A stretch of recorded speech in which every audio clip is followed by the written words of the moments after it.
Frost is voor u een heel goede uitkomst, want de groen is dan heel goed te bewerken. De verniels niks en alles blijft mooi scheen. Dus voor u is dat een ideale periode om wat aan die groen te doen. Ja, maar ik geloof dat het nou weer correct iets te mal gaat, ne?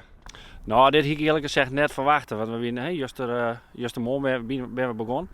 En van de morgen om aan 9 uur wie het alweer te hut. Dus ja, dan maar we stopje met ploeien, want dan wil de ploeg net de groen meer in. Dus ja, dan stik, dat kunnen we dan net zitten. Ik kies zelf verwacht dat we dan die extra gaan kunnen, maar dat is het net slagen. Nee, want maar de wiertigheid van wat voor probleem had dat voor je hem opsmeten door in de tijd? Voor u als bedrijf had het alleen nog een probleem verzwaard dat de wintergraan met een letter in kwam. En voor de rest valt het bij u wat mee. Ja, wanneer verwacht dus de nou dan lastig in? Want hier moet dus ook nog weer wintergraan in, begreep ik. Ja, dit perceel waar we nou opstaan, daar hebben we juist de ploegen. En de bedoeling is dat we die toons die vreten gaan zitten. Maar wintergraan.